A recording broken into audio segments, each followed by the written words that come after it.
Just as a woman cannot give birth to herself, so nature cannot give birth to itself.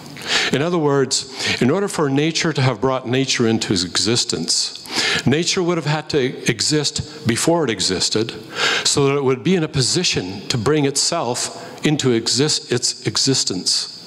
That is an obvious logical contradiction. It's a circular fallacy and logically impossible. Now, when you only have two options for the origin of nature, one is natural, one is supernatural, and one of those options is logically impossible, then the other option, no matter how improbable or how much you would resent having to go for that option, must necessarily be true. Logic dictates, therefore, that nature has a supernatural foundation. The cause of nature was supernatural. Now, as Richard Dawkins is wont to propose or ask the next question, it's, well, then what caused the supernatural cause of nature? And there's actually an answer for that. Because one of the components of nature is time. And time itself had a beginning. And just as a woman cannot give birth to herself, so an agent that's dependent upon time cannot itself bring time into existence. So logic reveals to us that whatever that supernatural cause is, it must be able to exist in a timeless state. And it's logically impossible for something that exists in a timeless state to have a temporal beginning in front of which you could put a cause.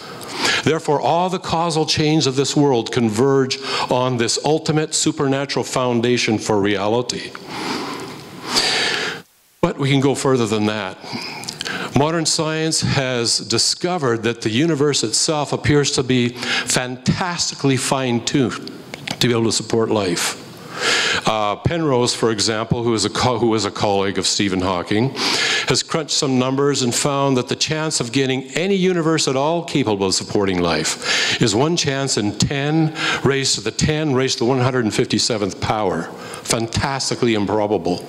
And so the obvious implication here is that this supernatural cause of the universe, the supernatural cause of nature, has actually a purpose for the universe. And that purpose centers around life itself. And so there may be a purpose for humanity here that actually has a supernatural foundation. There may be an intent behind the universe. So in conclusion for this first question, are there any grounds at all for believing there may be even a supernatural human purpose and meaning? I just argued that the foundation and cause of nature cannot be natural. It has to be something that's not natural. And it itself exists in a timeless state that logically makes a cause logically impossible for that. So there is a beginning to this regression. There is not an infinite regression that goes back into the past.